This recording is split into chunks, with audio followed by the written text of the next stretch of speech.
Hello, hello, hello. Today I'm talking with Marjolein Pilon. We talked about helping teams to become carbon neutral, how the thing you grew up in is normal to you, and prioritizing a Christmas backlog with young children. I'm Yves Hanul from Who's Agile. My pronouns are he and him. Welcome to my channel. You see a lot of agilists around me on this screen. If you want to hear me interviewing, please click that subscribe button because these are the people that I've invited so far. If you think I'm missing people, let me know in the comments. And that like button, well, if you liked today's interview, don't forget to click it. Hello, hello everyone, and hello with me I have Marjolein. Is that how I should pronounce your name? Marjolein, yes. And You pronounce it in the Belgian way, which is actually far better. Okay, that's also good to know. Well, and Belgian way, let's show the people a little bit. Oops, that didn't work out. So I'm here indeed in Belgium, in Ghent, and we're moving across where you are, which is Maarsbergen, which is in the Netherlands, not that far away from where I am. Yeah, maybe so about 3 hours drive. Something like that, I think. And indeed, well, it's on my side, and let's bring you back on screen. On my side, it's 10 minutes after 8 in the evening. And what's the time on your side? Here as well. So yeah, it's very close by, and it's also the same time zone, which is what we would expect, but maybe not everybody watching here might know that. Yeah, depending a little bit if we're going up and down or sideways, if it's about the same time. And Marjolein, for the people that don't know you, what do you want people to know about you? Who are you? So my name is Marjolein Pilon. Like Yves already said, I live in the Netherlands, in Maarsbergen. I'm a freelance Scrum Master. I'm also a mother of 2 children. I'm married, and in my spare time, I often go to the woods where I live very close by. Yeah, and besides being a Scrum Master, but we probably will dive into that, I also help teams becoming more carbon efficient with their IT landscape. And that's how we got to know each other, I would say a couple of weeks ago at a conference where you were talking indeed about the efforts that you did over there. So I'll assume that indeed that will pop up later on. Yeah. So let's dive into that first question. What is something that people usually don't know about you, but has influenced you in who you are? Yeah, in who I am. Well, what I don't often talk about anymore, because it's very long time ago, is that in my early days, I think when I was 3, it was the first time that my parents took me to South Africa. And from the Netherlands to South Africa, I mean, that was like really special back then, and it was in the 80s. And my parents got to know a place in South Africa, which was a mission station, and we often went there. And so I basically, it's not that I grew up there, but it was a very, very important place where my parents often went, and they would take me. And it was very, very quiet village, very friendly people. And yeah, it was very special. It was very self-supporting with farming, and they had a dairy and very friendly people. It was still apartheid, but at that place there was no apartheid. And that was really cool. It was Black people, white people all living harmoniously together. And I loved it there. And it was just, I could walk there barefoot in the red sand. I don't know if you know the hills of South African KwaZulu-Natal. It's like very beautiful. And yeah, so I spent a lot of time there, which was really cool. And also, the other part of it was not very cool, because it was also very strict religiously, and it turned out to be a cult. And my parents, of course, didn't know it when we got involved with that. So basically, in the end of the story, I did grow up in a cultish religion, and that really influenced the way I looked at the world, my frame of reference of the world. And also like on the positive side, so it was positive and negative, right? The positive side was that I was really open for other cultures, and I loved the Zulu culture, and I loved the language and the singing, so I was also very open to that. And on the other hand, it was also, yeah, we had to follow the leader, you know.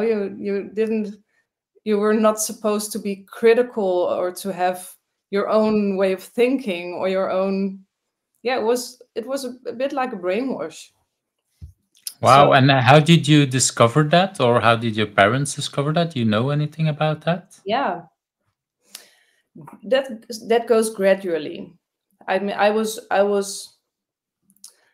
almost born into it. So as a child, you don't know what is normal, right? So the thing that you grow up in is normal. And yeah, how did I discover that?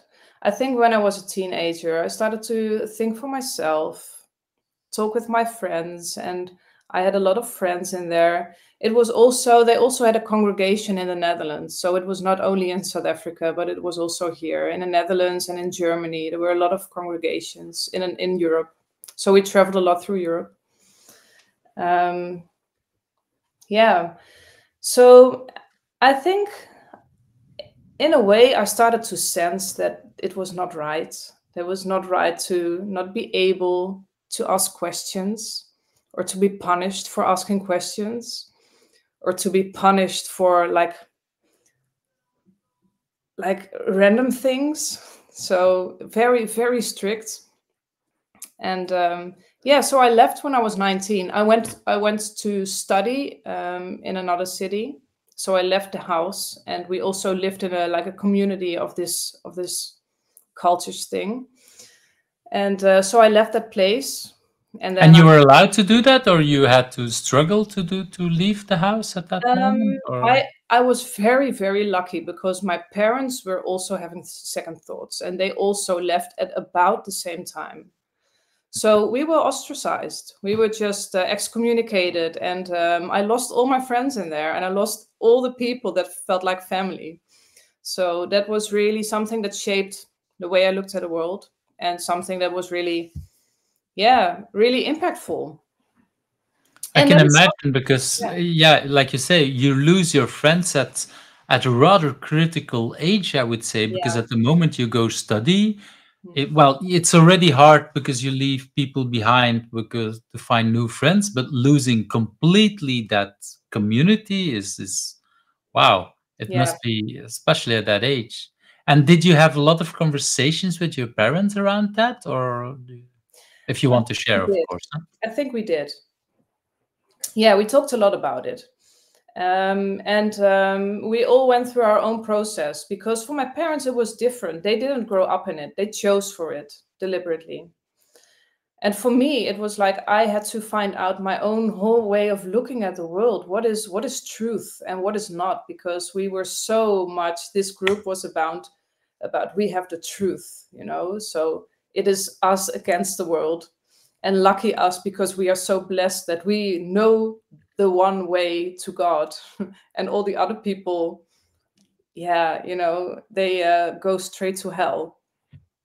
So for me it was because I was raised in that, I needed to find out what was my way of looking at the world. What was my truth, or what is truth anyway, you know, like that. And for my parents, that was, they also went the same road, but they had also a life before all this. So I think that is a difference.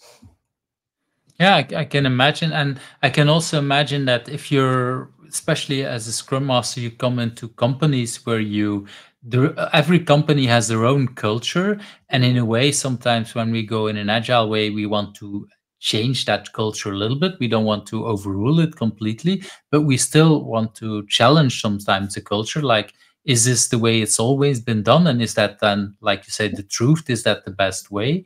Is that how is that influencing your work? Do you have any idea on that? Well, I look at that very, I think very, um, how do you say that? Relatively, I can do a lot of, how do you say that in English? Relativeren. A lot of Yeah, trying to come up with. what I learned is not to think in black and white. So if I see something that I think that doesn't work in a culture, in a company, I don't go straight at it. I'm more like, I'm asking questions. I'm trying to I think what I'm trying to do is to let people think for themselves. And that is something that I had to learn myself. And that I'm also that I'm also trying to help other people with. And in a way, like you've discovered yourself, and probably a little bit like you say, your parents were already having second thoughts, so they might have helped you in some of these conversations. And in that sense, you're helping people to relativize. That's the word in English. Thank you. Yes. Themselves. It's so similar that it sounds wrong. Yeah. But yeah, I can imagine that that could help it. Especially like you say, if it's in a kind of culture environment where you're not allowed to think and you get punished for strange kind of behaviors, or behaviors that look strange to the leader or whatever he or she feels at the time of the day, and that doesn't encourage you to think for yourself, and still you ended up in that. So that I can definitely see that that can leave an impact on you. Yeah, I did. And also an impact on your relationship with your parents, and then at the same time losing all your friends. Wow, that must have been not an easy path to take, I would say. Yeah. No. Yeah, it was very hard. And at the same time, I was also lucky that I had friends outside of that community.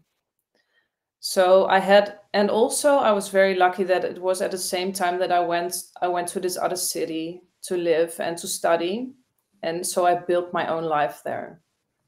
So that was really great, because I know there were also kids, also my age, that also left, but they had also went to a school from that community, and they didn't know anybody outside it. So that was so much harder. I can imagine that's yeah, that's because in a sense they twice left their way of working, your parents, that when they joined it and then they left again, so they Yeah. they had to redo that. Yeah. Twice. So for people, if they are curious, it is called Kwazisaband. So you can look it up on the internet and you'll find a lot about it. It's based in South Africa, but also in Europe. And there's a lot been written about it, especially since 2019, where a lot of things about it came into the news in South Africa, and there was a documentary made. And the funny thing is that in this documentary, I mean, normally when you look at a documentary, you're like, oh my God, this is interesting and stuff. But for me, looking at it was like, oh my God, I know almost all of these people who are in there. So that really, yeah, is very strange. But, I can imagine. Yeah. And very, okay, very defining. Yeah. Okay. So let's move on. No, but I think it's a very touching story, and I think it's an important story to mention, because indeed sometimes people are stuck in their own situation, and it could be a cult, it could be for other kind of reasons that people feel stuck, and you show that you were able to get out, and that in that sense there is hope for people, but it also means you will have to leave things behind and have to leave people behind. Totally. Let's move to that second question. If you had not been doing what you've been doing now, do you have any idea what could have become of you? Oh, that is a great question. Also a very difficult one. So I studied African cultures and languages. And I did that also because I wanted to do something in community work, something in like development aid, helping people in Africa or wherever. And after my studies, I decided that I first wanted to do something in the business. And then by actually coincidence, I became an account manager in IT. So that is how I ended up in IT. So my first job was account manager. And then I moved on into different roles. And then finally I became a Scrum Master. But if I would not have become a Scrum Master, maybe if I would have taken a different track, it would have been something like social work. Maybe helping homeless people, helping poor people, something like that. Probably. Yeah. And yeah, and then in a way, the way you engage yourself for the environment and a lot of the work that you're doing, I see a similar kind of passion, a similar kind of energy for helping the world. It might be different than what you just described, but I see some similarities there. It's yeah, I always like to ask this question because it shows how people move in different kind of things that were not foreseen. Also, like you say, you studied one thing, you happen to become an account manager. I don't think that was a plan when you started your studies. No, I did not even know what an account manager was. So how did you come to accept that role without knowing what it was? How did you roll into that? Because I knew I had a roommate and she worked for that company, so I knew that was really nice company. And then I saw this vacancy and I googled what is an account manager, and then I was like, okay, I think I can do that. So then I called. And then the guy on the other side of the phone, he said, "Oh, awesome! African cultures and languages, so interesting. I studied cultural anthropology." So then we had like a match, and he turned out to be the sales manager. So he immediately hired me. So that is how it happened. And in that sense, it showed you, if I'm correct, it showed you like, oh, there is other people with similar kind of studies that are into that kind of roles. Is that a correct interpretation? Yeah, I think so. And it also helped me that, then I probably can do that as well. Okay, so that gave you the idea, like, okay, and that is part of why I'm doing these questions, because I also want to show my children or other people, like, hey, it's not because we study one thing that we grow up and do that thing. I think in the past, if I look at my parents, they had like one or two jobs, and most of their lives was in the same thing. I still know, like my partner has been doing the same job for almost the full time as well. But a lot more people have been doing these days, have been doing multiple kind of jobs, multiple kind of things. That is not always foreseen. Let's move to that third question. What do you consider your biggest challenge, and why is that a good thing for you? And of course, we're talking about the biggest challenge you want to share open on the internet. Okay, yeah, great. I think one of my biggest challenges is, and I think also many people can relate to this, is to stay hopeful during these times. To stay hopeful during these times of all kinds of negative news. So often when I see negative things like the wars, like Ukraine, like Gaza, and when I see that on the news, and when I see things about climate change, it can really paralyze me and make me feel overwhelmed. And so my biggest challenge is to stay hopeful in the face of all of this. And so, yeah, I think that is something that is an ongoing process. And sometimes, I manage, not always. And do you have any tricks, or do you have any things to help you manage that? What really helps me is to take action. So what I do, when we met at OP in Munich at a conference where I did a talk about finding ways to a green future, and about the thing where I talked about what I do with my Scrum teams and how I help IT teams become more climate aware. The things that I do about that really help me to stay positive and hopeful. So it is that I find hope in in taking action myself. And that is something that I discovered only when I started doing this. And it was really fun to find out, like, oh, this is also very good for my own mental health to do this. So I think it's also very good for other people that I help with my workshops about the planet as a stakeholder. How can you integrate a planet as a stakeholder in your way of working? And when I help people take the first steps, I don't only help them taking the first steps towards carbon reduction. I believe that I also help them by taking this small action in becoming more hopeful.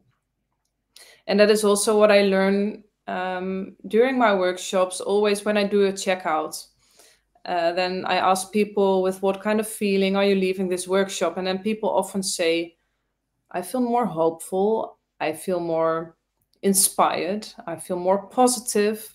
So all things like that. And I think that is so important to keep this state of mind, a state of mind of being more hopeful, because that is what we need in this world, right?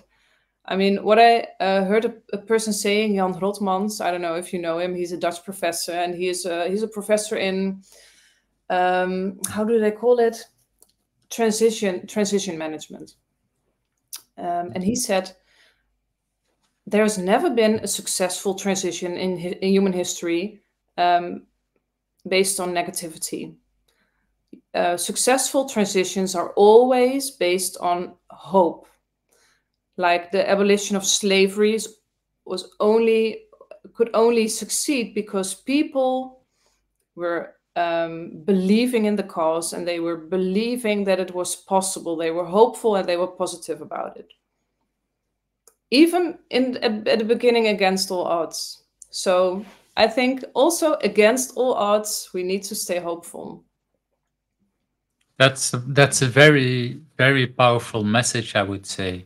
And I think, yeah, a little bit like what you're saying is that when you take action, you're actually, I assume when you take action, there is some hope because you think that you can make that change. Yeah.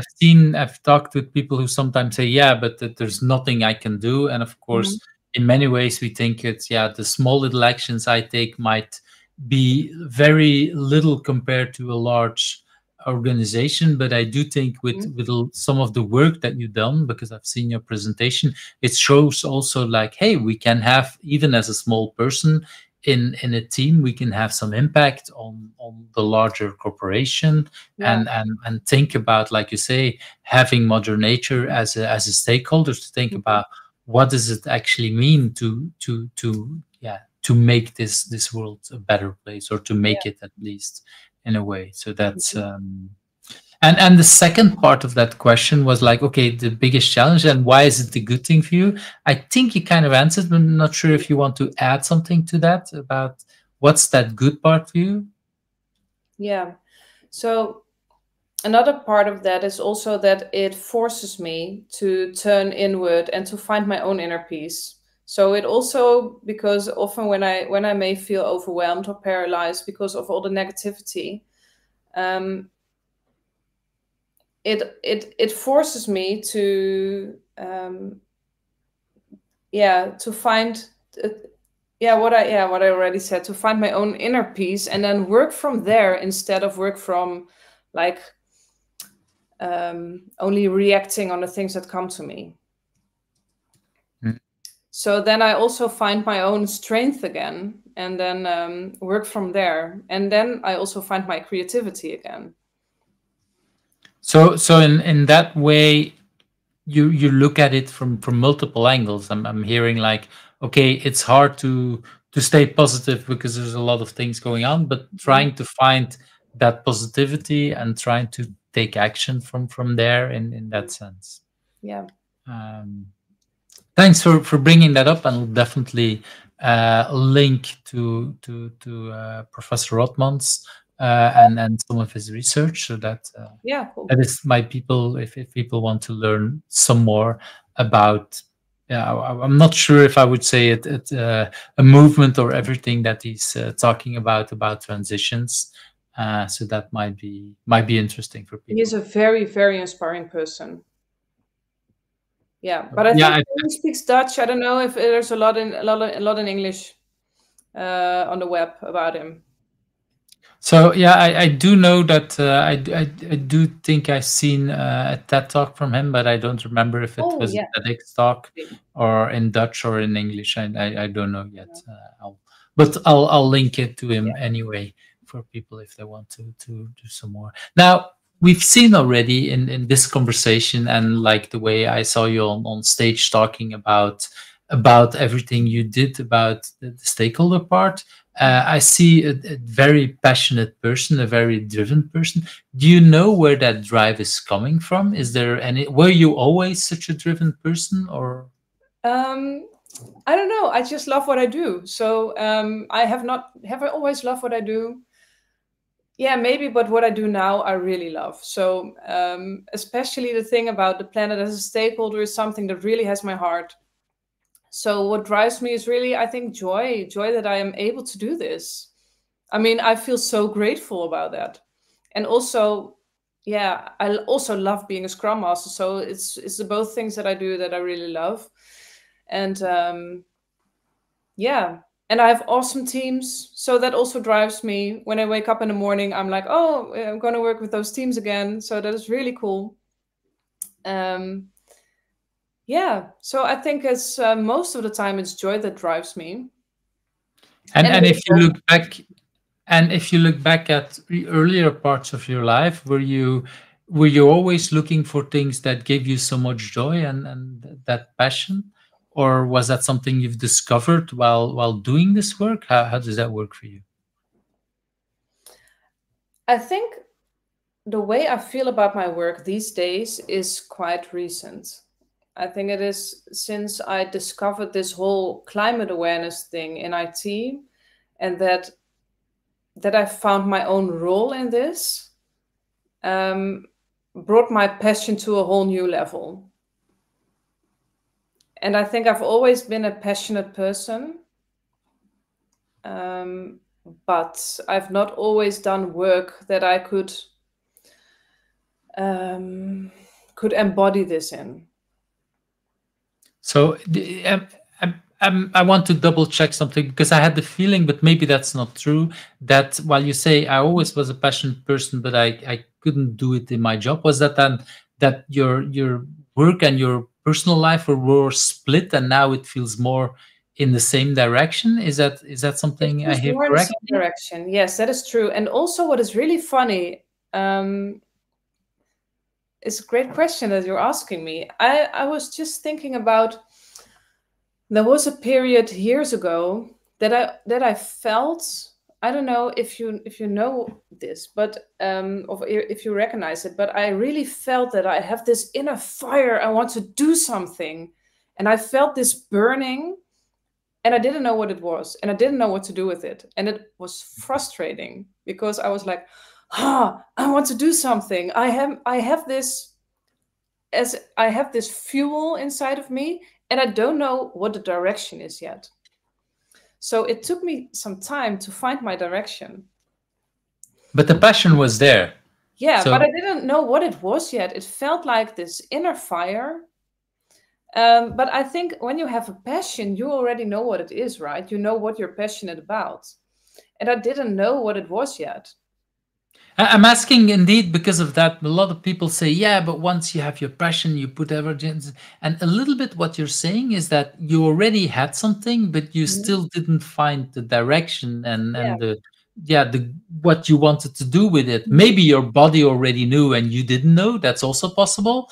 But it could also be that, okay, that was something that you needed to do in your life, and then Mhm. or maybe let's turn it into the question like, how did you then discover what to do with it? Yeah. How did I discover that? I think maybe because when I was feeling this fire, maybe I think I still had to work through some things for myself. There were still things like, for example, what I really felt already before I had children, and my son is 6 now. So for maybe the past 10 years, I've I've been really worried about climate change, and really worried and really anxious, and that I really wanted to do something about it. But I also felt that what I want to do comes from a place of fear. And I know from myself that when I come from a place of fear, I won't be effective. You understand? Because that is not the energy that I want to come from. But I also didn't know how to turn that around. And then it's hard to explain what really happened, because I think like a few years back, what happened for me really was that I was able to shift my perspective from the fear to more this hopeful perspective. More, and what really happened was I was just focused on all the small things, on the things that might happen to me. Maybe we would our house stay dry, because the Netherlands is under the sea level, and so that was really things that I would worry about, and about the future of my children. And I mean, I said it was the small things. It's not small things, of course, but it was focused on all the things that can go wrong. And then there was this moment in time where I realized I don't want to focus on all those things anymore. I want to focus on the way I want the future to be, and the way I want to focus on a possible hopeful future. And in a way that shifted my emotions from fear to something like, oh, this is something I could really work on. This is something I could really do. I could really focus on a hopeful future and find out what my role is in that. And what I heard you say earlier on is that you needed to do some personal work. Is there anything you can or want to share about how did you do that? Is that just, I don't know, sitting in your own corner? Is that talking with people, have being with a coach? Is that Yeah, all of just that. becoming a mother? Yeah, okay. Yeah, it's becoming a mother, talking with friends, a lot of talking about this, people who are going through the same struggle. And I think the most important for me, go for walks. I have walked for so many hours in the forest, and I would walk and struggle with this, and think about it, and find my own place in all of this. And I think turning inward for me is going into the forest. And so what I'm hearing is you went alone in the forest. It's not Yeah, that you most of went the time walk. alone. Most of the time alone. Yeah, yeah, Hmm. yeah. I need to be alone to find solutions for myself, Hmm. and so that is what I did. Yeah, that was for me very important. But I think for other people that might be something else, and everybody needs to find out for themselves, right, what their way is.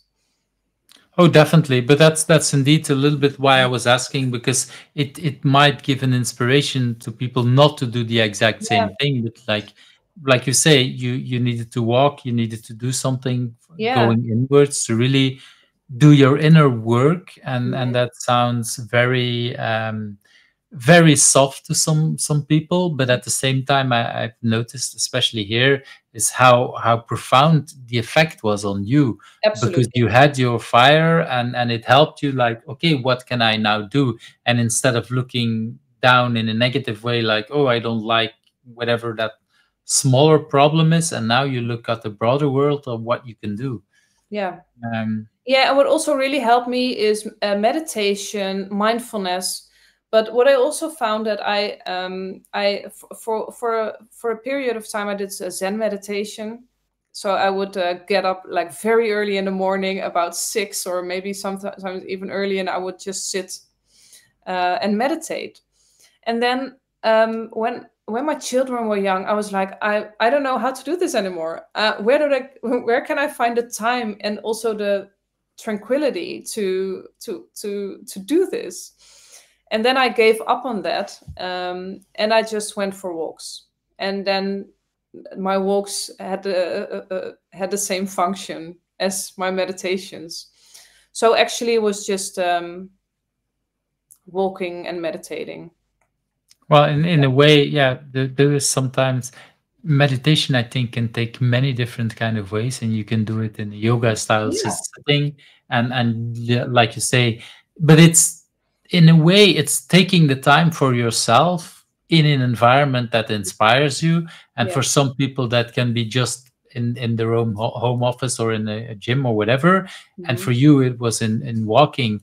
And I can, especially if I think about becoming a young parent and you need to take care of children, if you're sitting at home trying to meditate, they will always find ways to come to yes, you, or you will hear them in their bed, whatever, and poof, there goes your meditation. yeah, If you're into the woods, you might still think about them, but they can't trigger that. Let's put it exactly. like that. Yeah, exactly.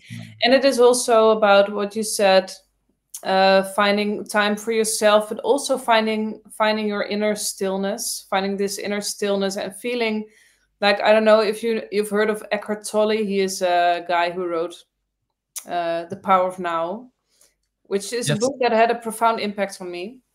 And he talks about finding the how does he say it? The essence identity, your essence identity, but also feeling the aliveness within. And that is a practice that is so easy. And that I sometimes, if I'm just like a walking head and if I can't get out of my thoughts, I'm like, okay, just feel the aliveness within. And then I'm in my body again. Mm. So some things like that are for me very helpful. Yeah, thanks for sharing that, because it's one of the ways, or it's a nice example how you for yourself, but redirected the passion to what works for you. And Sorry, I think the connection is bad. Can you still hear me? I can still hear you. I can Oh, still hear you. okay. Okay. I didn't hear you there. Now it's fine again. Okay, so not sure what caused this. So what I was saying is it's very nice to hear, yeah, how you not found your passion, but how you were able to channel your passion to something that worked for you Mhm. in doing all that work, and how you, well, talked about some and inspirations that you had along the way and multiple things. So thanks for sharing all these deep thoughts, I would say, and You're how that welcome. worked for you. Mm. Because I think many of us were sometimes looking, how could we do that? And sometimes we read books where people say, when you have your passion, you will just know, and it's automatically there. And you show a path that is a little bit different than what we Mm. typically see. You noticed it, and then you redirected it. So thanks for sharing that. Yes, and what I also would like to add is that everybody goes their own path, right? So, I Mm, mean, this is my path, and for somebody else, it can be different. So, I think the challenge for all of us is to find what our own path is and not to follow right. somebody else's ideas. Yeah, for me, that this is a little bit, well, one of the reasons why I want to ask multiple, well, the same questions to multiple different kind of people, to show indeed Mm. how Yeah, different it is for different kind of people, yeah. as a kind of thing. So thanks for sharing. Let's move to that next question, and we talk about passion, and then typically passion might end up with an achievement. So what do you consider for yourself your biggest achievement? And maybe before we go there, this is basically talking about a big achievement is always like it's your possibility to brag. Is it easy for you, Marjolein, to brag about something? Oh, that feels very inconvenient.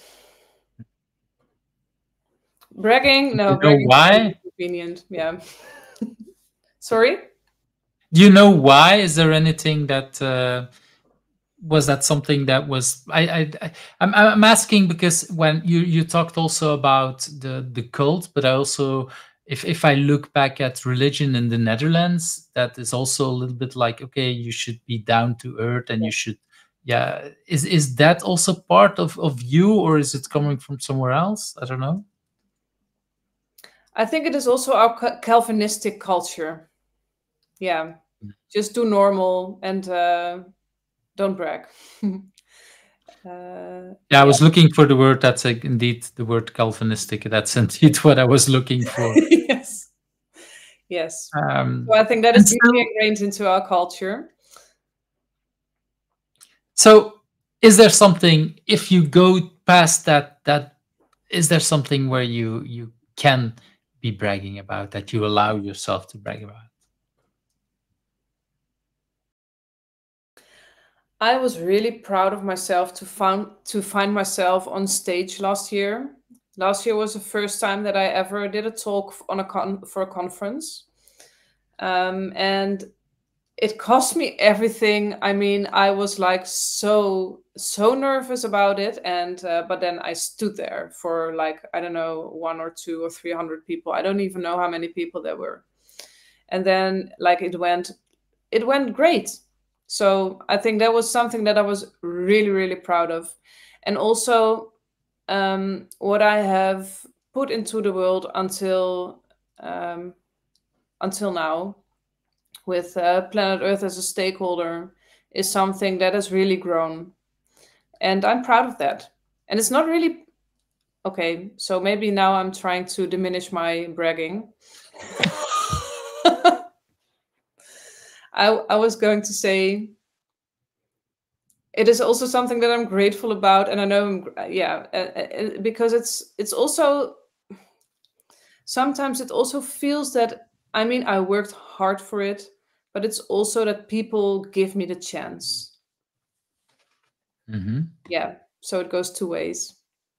But giving the chance is also because, well, people may be inspired by Mm. your energy and everything like that, and that it's and of course, I think in many ways when we achieve something, there's a ton of people around us supporting us, putting the energy, helping us, and or believing in us, or maybe not believing us and giving us energy. But Mhm. still, that doesn't diminish the achievement, I would say. Yeah, yeah. Okay. Oh, this feels really uncomfortable. I'm getting all sweaty about it.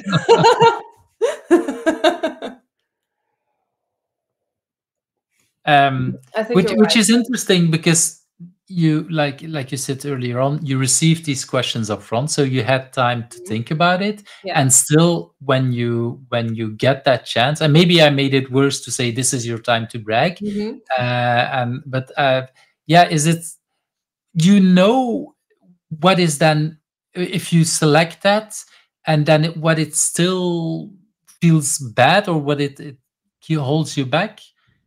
Is there a little voice inside your head that says, "No, I can't do it," or is there what's going on? If you want to share, huh?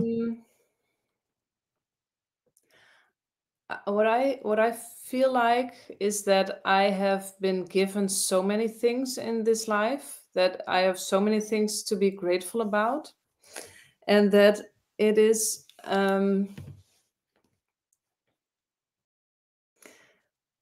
and that it is, yeah, and maybe because it's not about me, the things that I do are not about me, they're about making the world a better place. So then it feels like, I mean, what am I talking about? What am I bragging about? It's not about me, so it feels off in a way. And then on the other hand, I know I really work hard for it. So that is also true. And And and what, and what my struggle is with this is to I so when I say it's not about me, I really believe that. And on the other hand, it is also sometimes I also feel like, oh my God, look at me, I'm really doing well. So that is two sides of the same coin. But I don't want my ego to be involved too much in it. So I'm trying to find that balance. yeah, I think I, and probably many people watching this, would recognize that there's always like that part, that in a way we can call it imposter syndrome. There could be other things at play there. But I also think that if you, as the person who came up with the idea of planet Earth as a stakeholder and radiating it to the world. If you're not that proud of it, it also makes it harder for other people to join you in a way. I've seen some movements where the moment that the person who's forefront there says, well, you know what, I'm moving on in a different direction because other people can lead it, there is a risk that it dies. So I think it's important that indeed when you're forefront, that yeah, you can be proud because it also helps the cause in that Mm. sense. Is I that haven't something you recognize, or do you? I have to think about that. I haven't looked at it in that way. So maybe you're right. Yeah. I don't know. Well, there is no universal answer, and you definitely don't need to give it here. But it's yeah, for me, I think it's important to for many of us to think about that. Mm. Um, the So what you so mean you, then is that if I would be too modest about it, that it is more difficult for people to take part in what I do. Well, because if you would not have, if you would, for example, I saw you on stage in Germany, in München, a couple of Mm. weeks ago. If you would not have done that, I would not have known, and a lot of other people would not have known. And Mhm. so by taking and I'm not saying bragging, but taking the stand and saying, I did this with this team, and I now am allowed to do that in another company. If Mhm. you would be too modest to talk about that, it Yeah, would not have spread to München. that's true. That's true. Yeah. Yeah, I understand. And in a way, I think that is also, and it shouldn't be about you. And the more people you find that help it, the bigger it grows, and it might grow way beyond you at some point, and hopefully it will, or maybe it is already. But it takes at least some kind of gut feeling and some kind of thing, like, you know what, this is really worth fighting for, and Yes. being in that Yeah. sense. Yeah. Yeah. I do feel that it is really worth fighting for. So, and I do fight for it. And at the same time, I'm struggling with my place in it. Yeah. Because you want it to be about the cause much more than Yeah. about yourself. Yeah. Exactly. Yeah, I definitely recognize recognize that.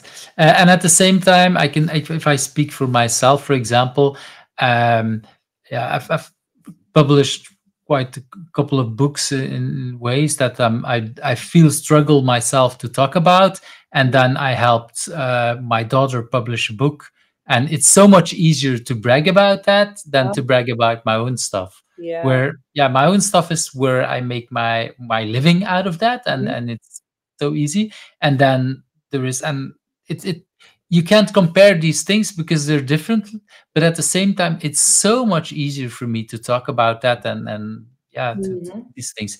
Is there something that you recognize as well? Is it easier for you, for example, to brag about team members or other people that you know have that have Oh, achieved totally. something? Yeah. Yes. But I think it is an important topic that you raise because maybe people in the sustainability space or in the agile and sustainability space should be much more bragging, much more taking the stage. Because if we make more noise, we will have more impact, right?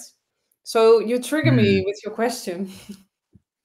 Well, and I think it's also because indeed you get the cause much more into that, and especially when I think about when you say we do it in a positive way, we're not, Yeah. because a lot of times when we talk about sustainability, it feels almost like these people complaining, yeah, we're doing a bad job for the world and blah blah blah, and we need to do better.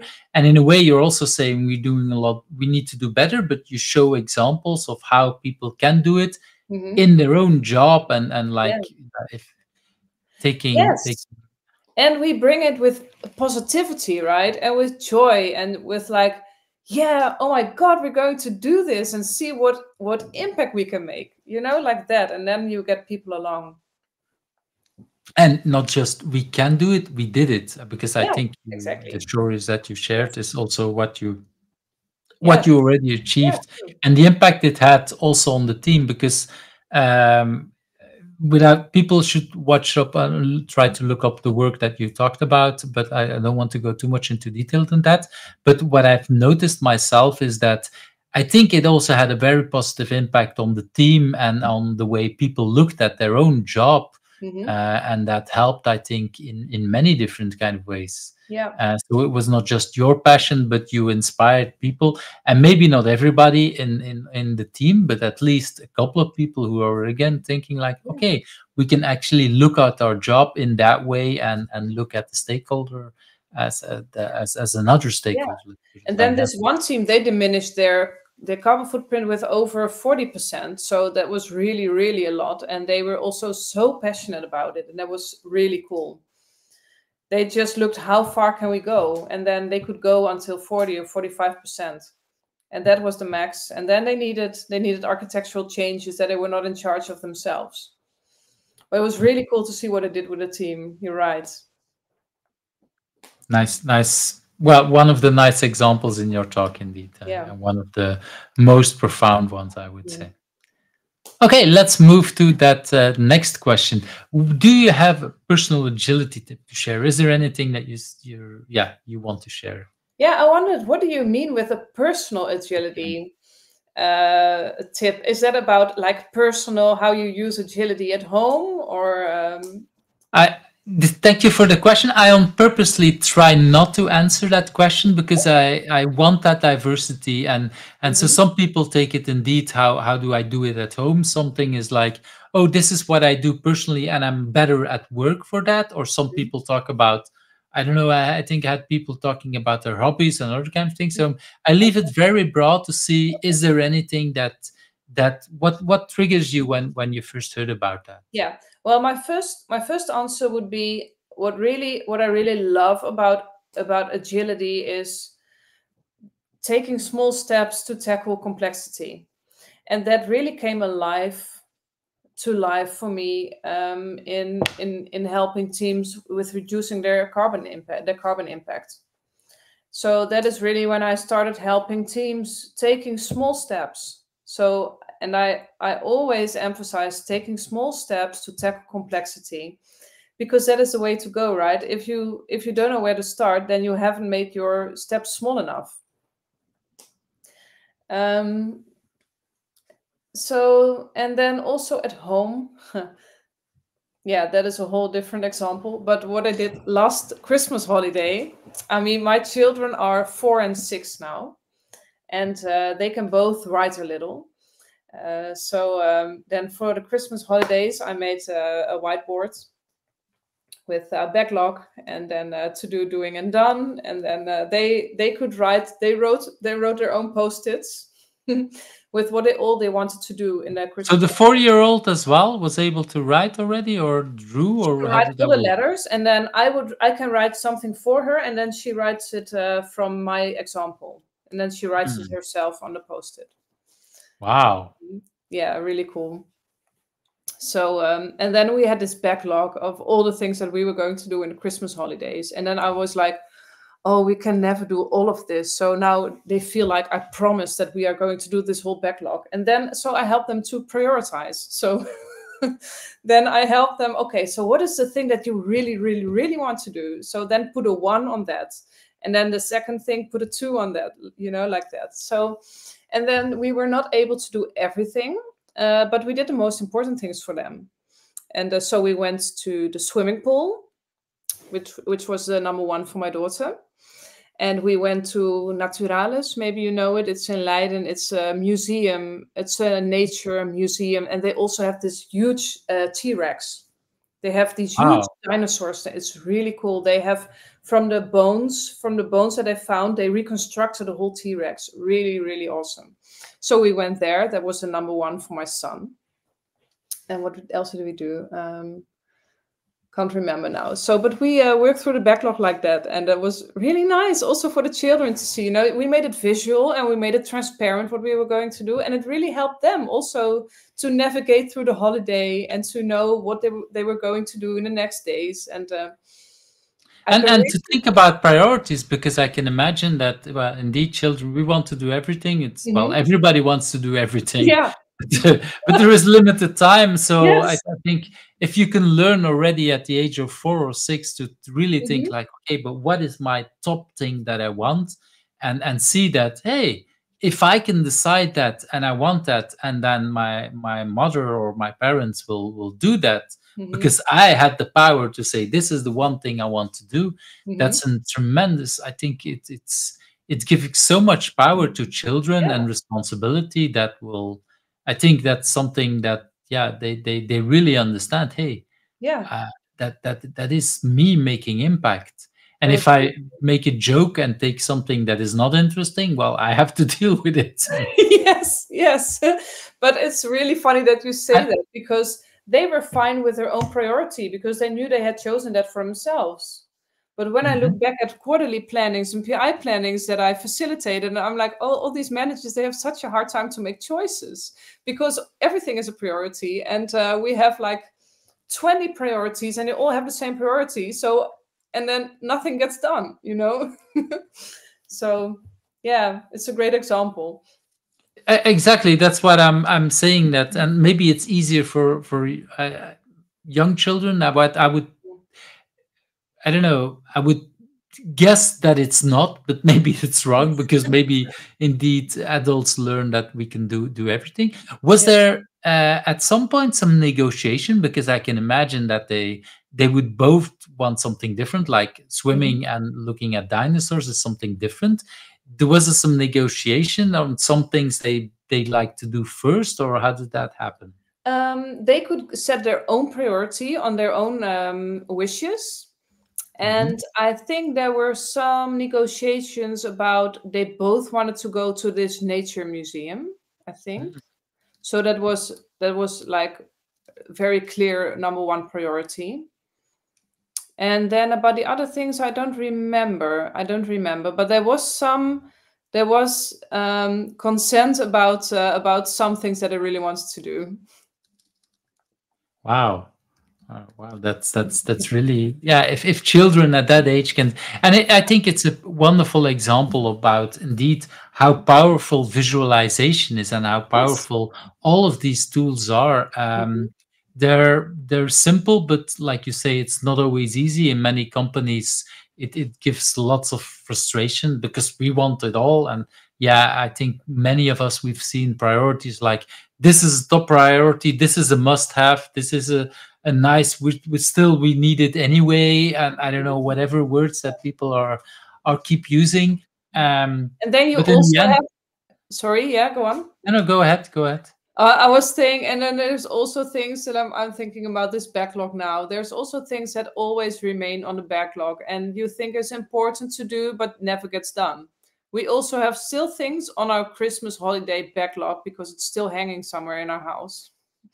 And Hmm. it was like they also said, yeah, we're also going to clean the forest, like take take rubbish from the forest, plastic and stuff. And but we never did that, so we still should.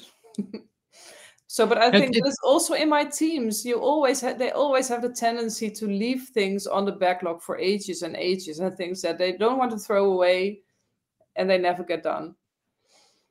Yeah, I've learned this from a technique called getting things done. That one of the things they say is put have a category like someday later, or I don't know what's the exact category, but I think that's the name.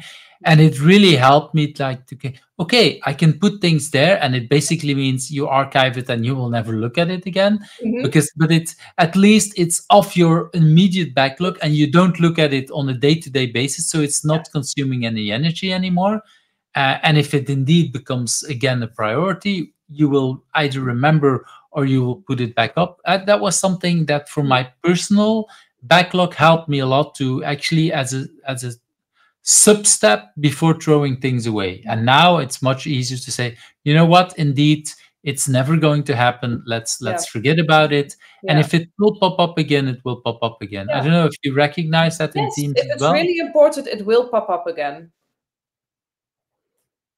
Thanks. But it's two different kind of examples of Mm. personal agility, but two very wonderful Yeah. kind of things to show indeed how we can use some of these examples in life or Mhm. in work in ways. Thanks for sharing that. Let's move to that next question about remote work. And I think, well, all of us, we kind of, well, it's already some time ago, but we kind of remember what happened there in the year 2020 Mhm. when COVID hit, that all of a sudden we were forced to do remote work. I don't know, did you do anything remote before that period, or was Not that when really. you discovered remote? No, not really. At a company I worked for back then, it was not allowed to work remote. Mm. And Um, then all of a sudden, now you have to do remote. yes. How Yes. was that transition for you and for that company? Oh, that transition. Oh, that was for me personally extremely hard because I had a baby and a toddler. Wow. And I also had just had a new team. So I think I had two or three teams then. My husband also, of course, had to work from home. We had to take care of our children. We couldn't get any help, of course, because my parents were not allowed. I mean, nobody was allowed to visit, right? So that was. Oh, I don't know how I did it. Yeah, that's one thing I kept telling my partner at the time, that our children were way older.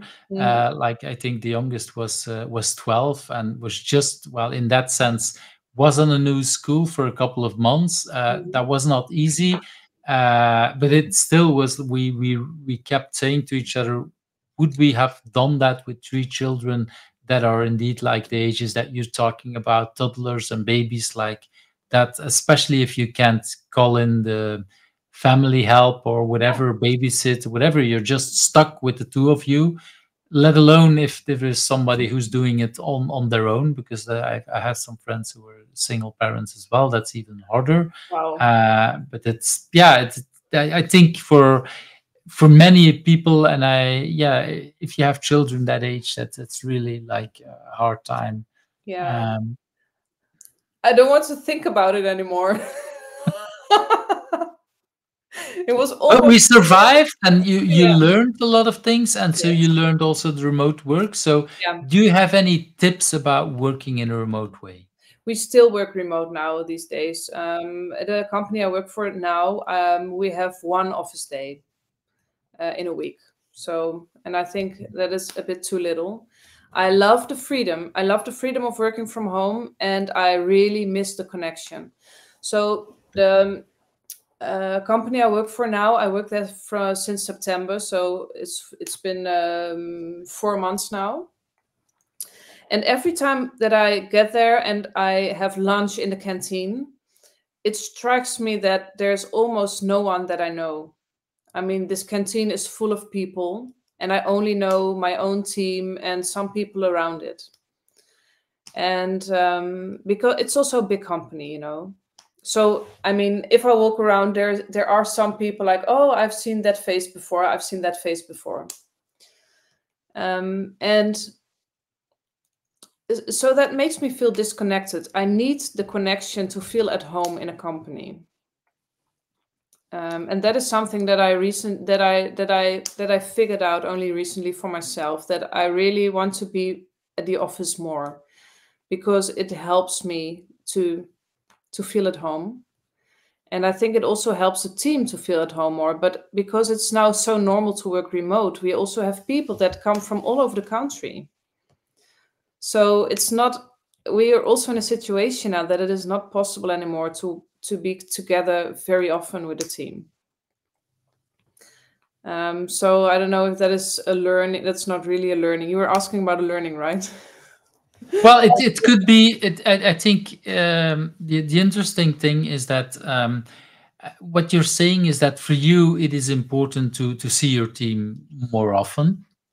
that you have that inner struggle, like you say, Mhm. between, oh, there is that freedom that helps me in multiple kind of things, but Mhm. you miss that connection. And what I'm hearing is that for you it's hard to make that connection in a remote way, and that's what I'm hearing, right? Yeah. Yeah. And so for you, what I'm hearing you saying is that, I'm or that I think I heard you say, is that when I have that connection, it's easier for me. For example, let's because I think you swapped companies. Um, Mhm. in the I did. beginning, and during COVID, you had to work remote, but you Mhm. knew the people already where you were working with. Yeah. And so was that easier for you than to work with these people Yes, remote that than was it is easier. now with? Yeah. Yeah. I think that was way easier. Yeah. Because because I already knew the people. And now I do find my way. I do find my way in a new company. But this sense of belonging, I really need, what I really like when I work something is that I have this sense of belonging. Even though I'm a freelancer, it doesn't matter. I really want to feel this sense of belonging because I need this social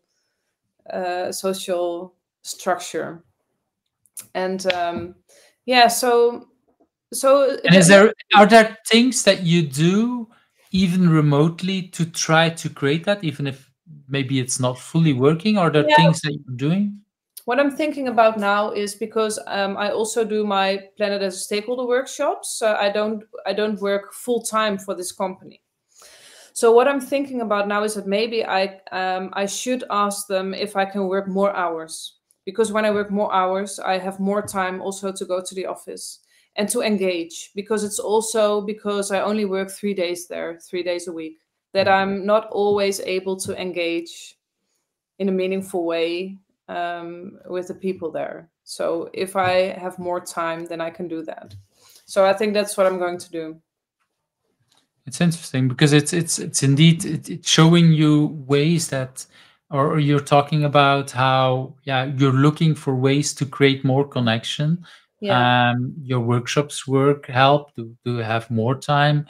Hmm. That's and well, I really like what you said about, well, like is the wrong word, but when you go to the canteen and you have a hard time recognizing people, Yeah. that you need to. What I'm hearing is I need to find ways, or you Mhm. need to find ways how you can recognize people. Are people putting on cameras when you work remotely, or Yes, is I that do. Yeah, everybody does. Yeah. okay? And Yeah. how does that, because I know that for some people it's hard to convince others to put on their cameras. Is there Mhm. any trick that you used, or how did it happen? Yeah. Because in many Okay. companies it doesn't. Mhm. So Yeah. Okay. So in a company I work, okay, because when COVID happened, I was working at a bank. Then during COVID, I switched to Rabobank, and that is where that was already during COVID. And so then when I started there, I noticed that people didn't turn on their cameras, and um, I was very enthusiastic when I started there and very energetic. And then I would just say, "Oh, so and so, I haven't seen your face yet. I really wonder what you look like." And then they would turn on the camera, and some would keep it on since ever since. So I think it is just about when you turn it positive and not like we all should do this, make a rule out of it that drains people. I mean, if you motivate people, and if you could find their intrinsic motivation, that would really help. But it's also the way you go about it, right? If you say that people have to do it, then most of them turn reluctant, I think. I mean, I would. and I think it's a little bit what and I don't want to make too much a caricature for it, but I've seen it in some banks that there is like the only way to motivate people is we have to tell them that they have to put it on, and Hmm. like you say, it's kind of demotivating, Yeah. or throwing cookies at people to motivate them. It's not Mhm. really what works, how to motivate people. Uh, yeah, especially if we're work well, for me, we're working in a knowledge environment where we have smart people then that see right through you if you want to motivate them with cookies or carrots or whatever kind of things that we're doing. And just like you say, well, actually, I'm interested to just look at your face and Yeah. see how you are. And still, it is a limit because, like you say, and actually, I had similar discussions at the OP conference. Is like we don't always know the height of people because on camera everybody looks the Yes. same height, and we all Mhm. have this kind of the same body type because we only see part of people's body. Mhm. Um, but still, it's so much better than not seeing people. Yes. Um, But I always say, and I always really feel that I am more about inspiring than convincing. And I think also about turning cameras on or off. If you inspire people, that is better. Then I think that is always more helpful than trying to convince people. mhm. I agree, and it's sometimes frustrating when it doesn't work fast enough or Yeah, it doesn't work. yeah, It I looks totally like it doesn't understand. work. Yeah. But like you say, we keep inviting it, and I've seen it Mhm. also in multiple companies where you do invite it, and the beginning is like, or people do it just a little bit, and then they stop doing it, and then we keep, Mhm. yeah, keep inviting it. Oh, actually, Yeah.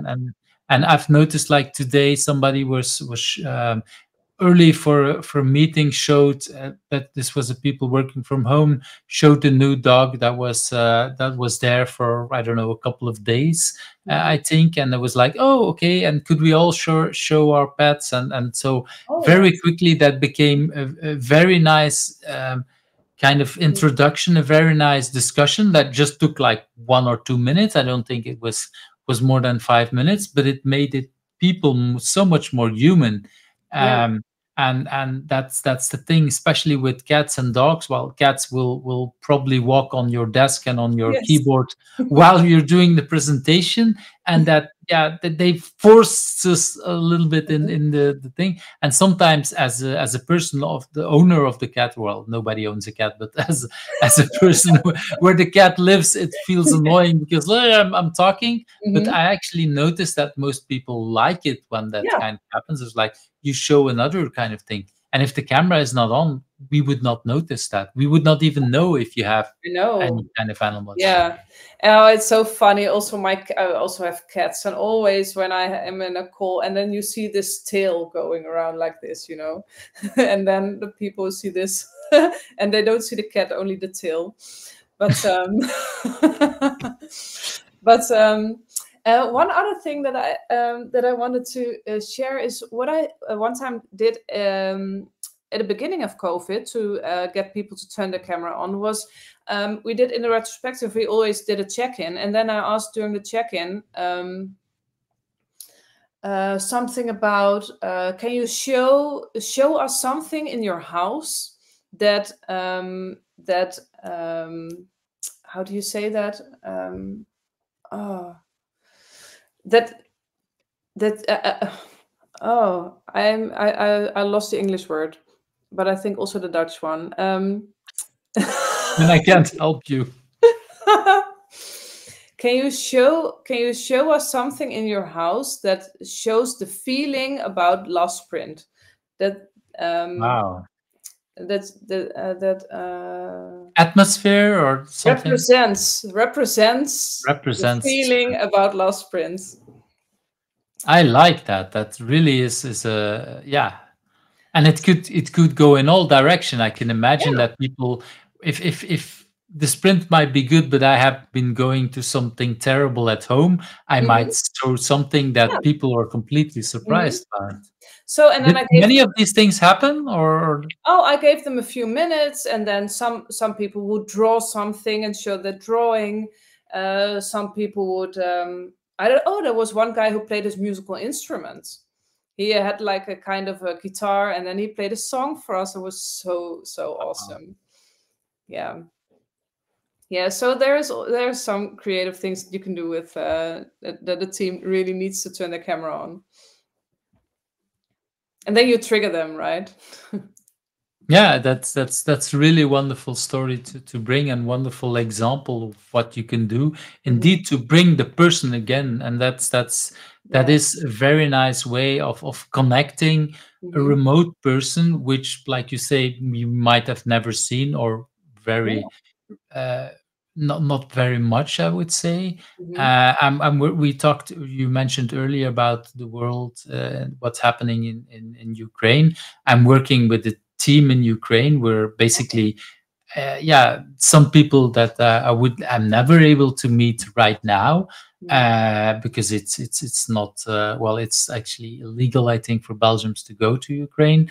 Hmm. And on top of that, I don't think my children or my partner would Hmm. like me to do that, and even my insurance and everybody else.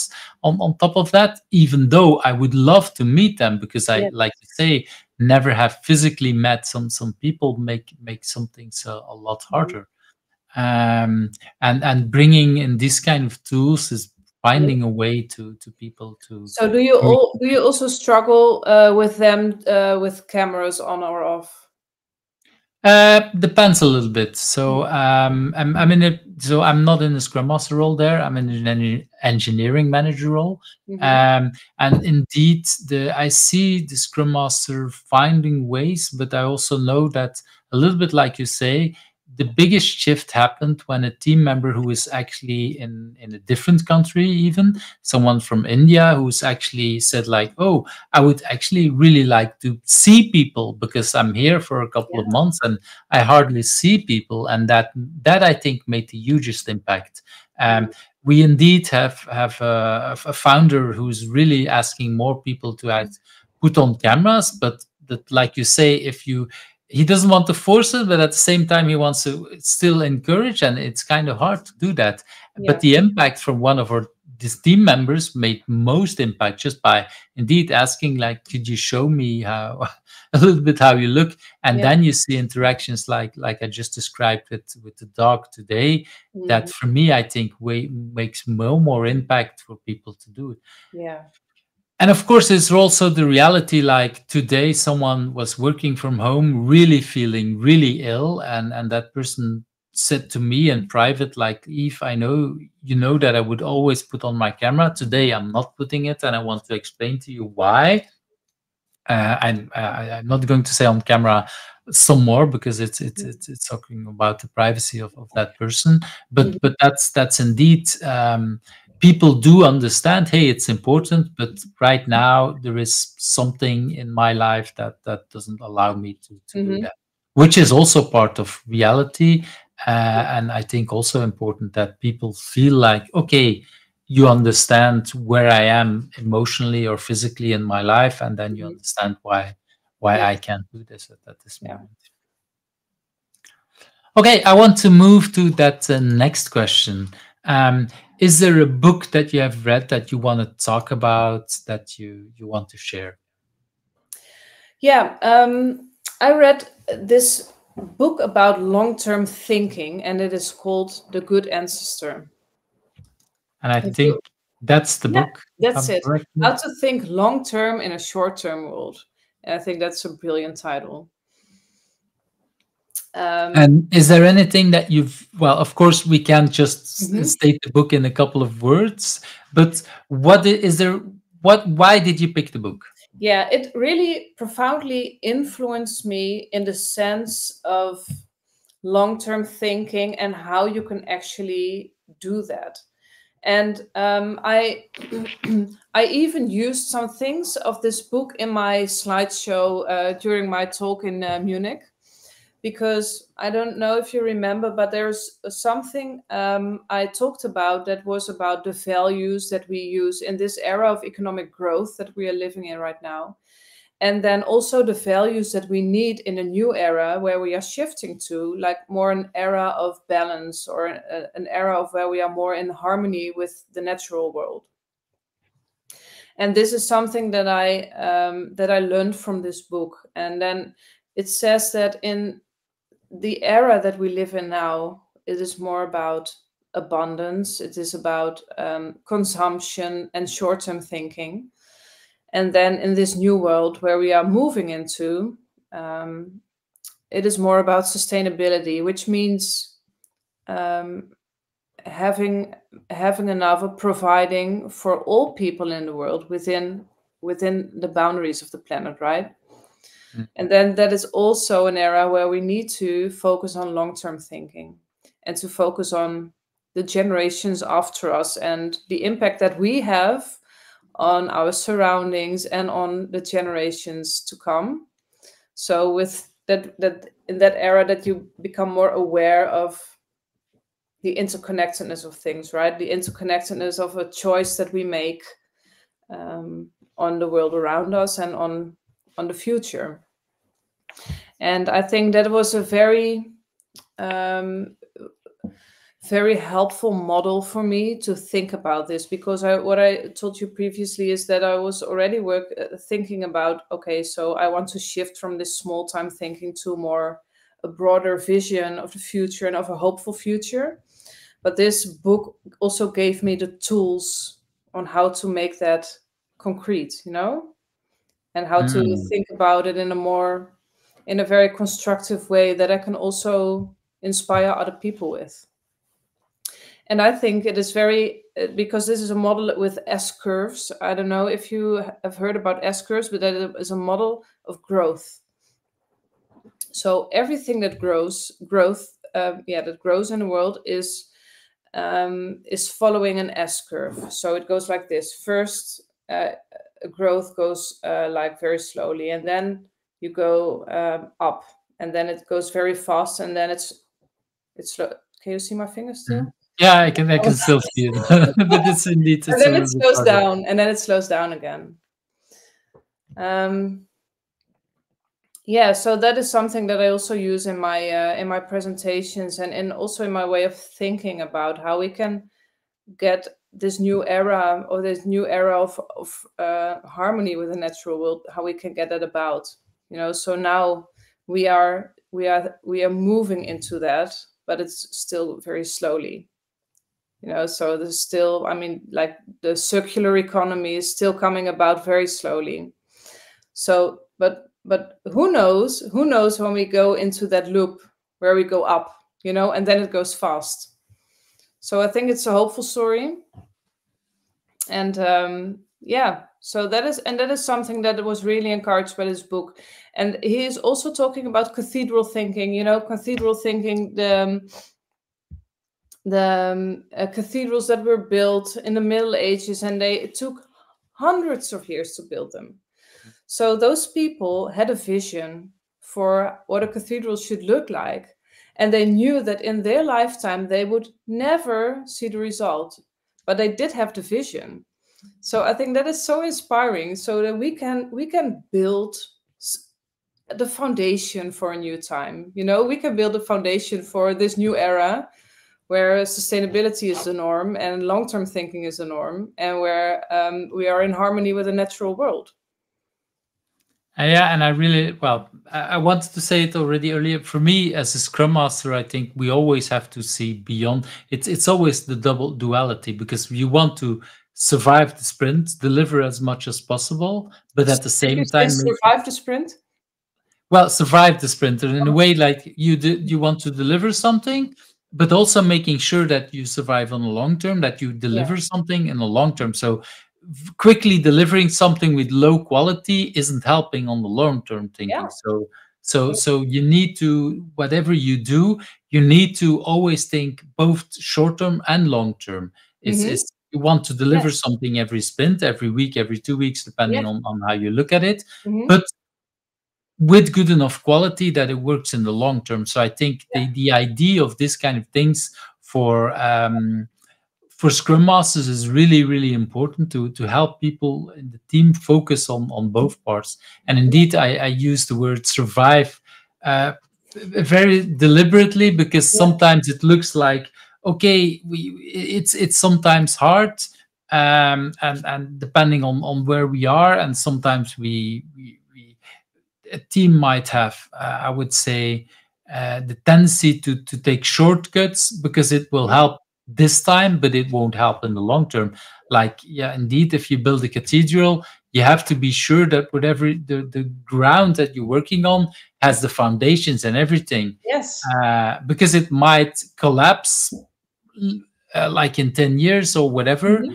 um, I was I loved your example. I was actually thinking similar kind of thing. I've discussed with my family by coincidence this weekend about Sagrada Familia in Oh, yeah. Barcelona, which is a cathedral that they're building right now. I It's was thinking about about it, but I couldn't come up with a name. Thank you. Yeah. well, it's the exact thing, because we're Mhm. at the time that it's almost finished. I think my Yes. daughter looked it up. I think it's 25 or 26 that will be finished. Mm. I remember going there in, I don't know, 2002 or something. It's like, yeah, it will still take on like whatever. And it's like, and it's about to end. Okay, maybe it will take a little bit longer. We will see about that. But Mhm. it's just incredible that indeed, yeah, all of these cathedrals that we're having have been taking on so long to build. Yeah. um, and we only see it very clearly with this example that people are still building. And I Mhm. do remember the first time that I visited, I was thinking like, wow, how could this person have that kind of vision for this long term? And it's only a couple of years later that I realized that all cathedrals were built in a similar kind of, Yes. Yeah. it's all that way. It's like, especially in our fast moving world, thinking about creating a vision and then inspiring enough people that we can keep building it for the next generations. That's Mhm. wonderful. Yeah. So I think that's a great book as a great inspiration for a lot of the world we're doing, and Mhm. especially yeah, in the fast living world that we are today. Mhm. Because sometimes people think, okay, agile is about delivering every 2 weeks. It's short term vision. No, for me, it's yes, it's short term, but it's more even long term, because we Yeah. want to, yeah, have it in a longer. Well, I mean, if you do it right, you have this product vision, right? So if you have a vision for the product that you're building, then it's not short-term thinking. It is just that Mhm. you like do this big thing in iterations. And deliver small little pieces Yeah, that keep improving stuff, and exactly. yeah. Yeah. And it's thanks for bringing that really great story and that really great book. um yeah, it wasn't the book that I knew, and I have way too much books that I still want to read, but this, it definitely bumped up Mhm. in something. Already the title, when you sent it to me, I was like, wow, this looks interesting with what you just described. I'm not going to order it, because I try to not order books that I haven't had time, but it will definitely be one of the things that I will look into in the next year, I think. So thanks for sharing that. I want to move to, for me, one of the most interesting questions, especially after a talk like this, is that what question didn't I ask, and what question do you think I should also ask you, and what's the answer? That is really funny because I knew that question was coming up. And in preparing for this interview, I was like, "Oh, I'll find something during the interview that you Mm. forget." And now I can't come up with anything. And then I was wondering, maybe do you have something um, that you still wanted to ask? Um, you had already so many interesting answers, but I do remember when you spoke at OP, when you talked about this. So a question I had then, you moved, like you said, you were working at a bank, but now I think you're working for a company that is, if I'm correct, doing something with energy. Is that a correct thing? And was that a deliberate choice of you to, in your whole passion of the planet Earth as a stakeholder, to go there, or how does that work out? Um, yes and no. I came into contact with a person who works there, and she called me, and then it was holiday, and and I was just talking about what I do and the planet as a stakeholder, and that I was so cool that I was having the time to do all this and to delivering talks and professionalizing my workshop. And I was just talking about that, and she like totally loved it, and she was like, I really want our departments also to do this and to become more sustainable, and to have you help us with that. And so then it started that I came to work there. And I also knew this company already, and I really wanted to work there because of the energy transition that they do. I mean, they really work hard in the energy transition. And so I think that is a very important cause to work for.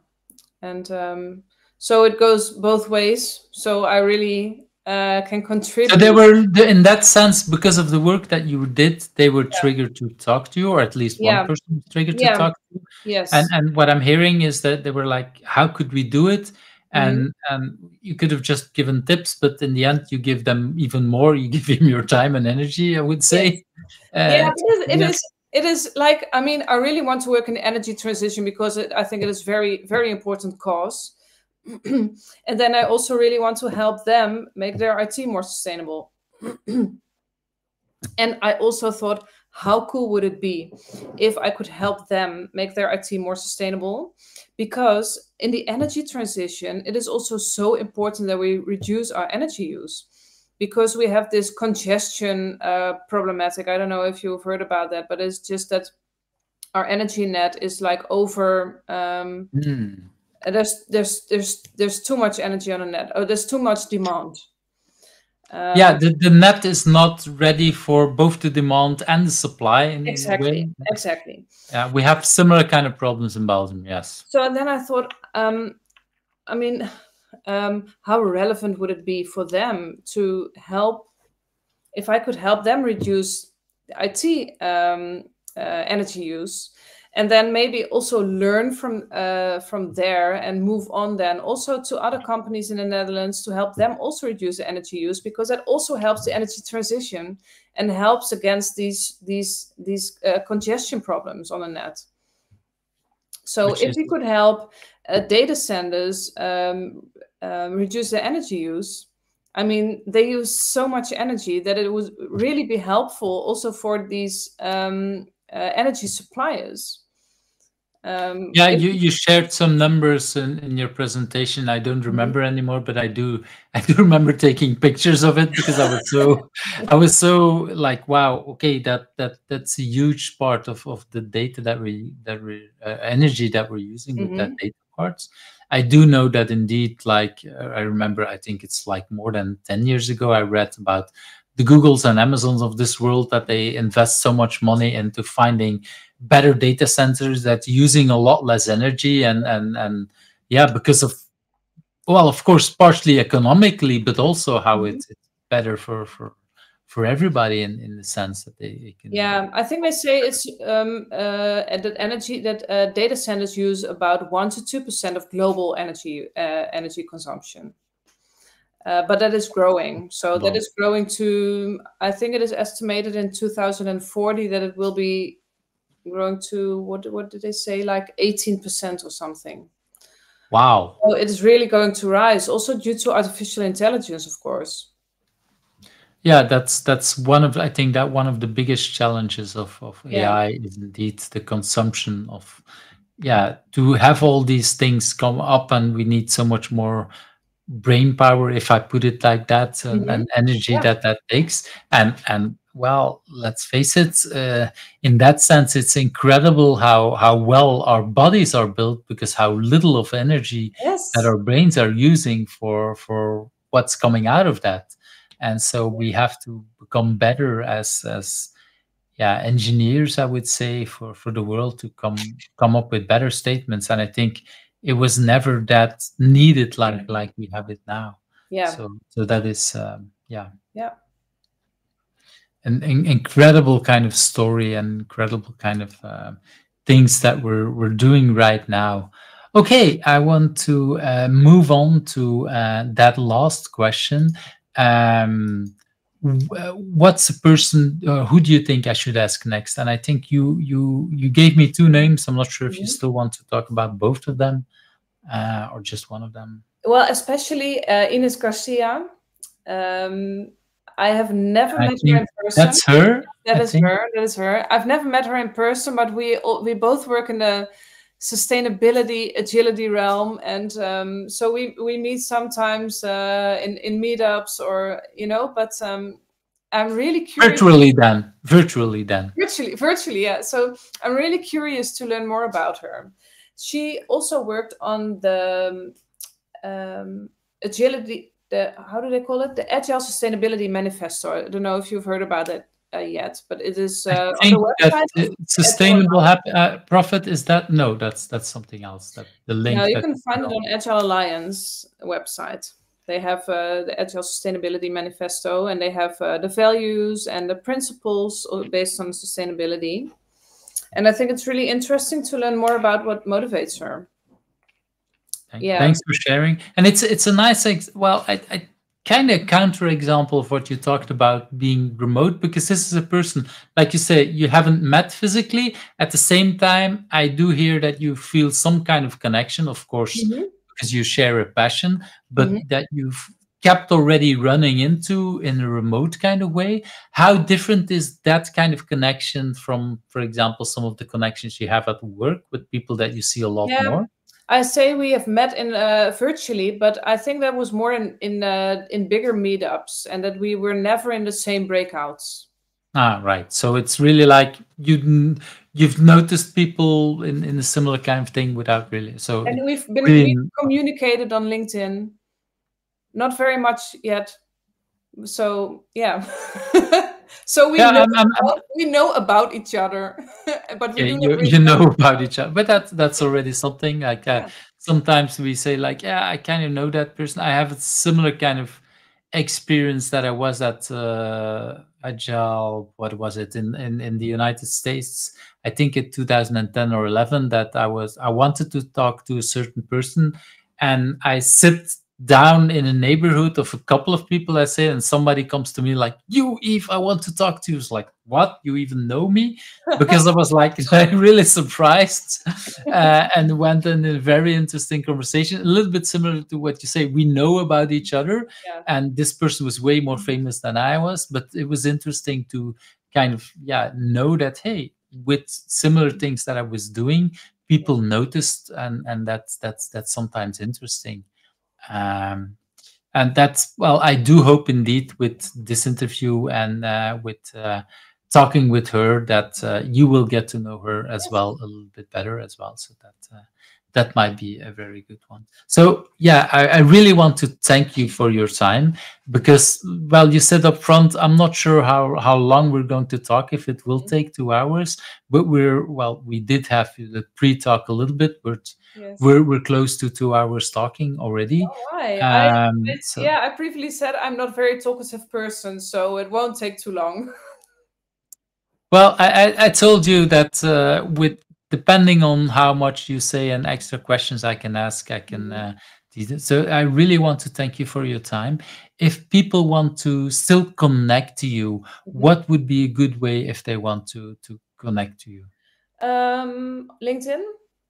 They can find me on LinkedIn. I think that's the link, if I'm correct. Yeah, they can find me on my website, theagileplayground.com. Yeah, I didn't prepare that link for whatever strange reason, because I do know the website. Okay, but I'll definitely put that link also in the show notes. So I would really like to thank you. Thank you so much for having me. It was really my pleasure. Well, I leave you now back to, well, you talked about your young children. They're probably in bed by now. But I'll give you back time to your family and to enjoy your holiday, because what people didn't know is that you kind of took a little part of your holiday to have this kind of conversation. So I'm really grateful that you wanted to spend that time with me. It was really nice talking to you. Thank you. Thank you. Bye-bye. Thank you for watching Who's Agile, where the stories of agilists come to life. I hope you liked today's interview. Subscribe if you're not subscribed and want to get to know other agilists.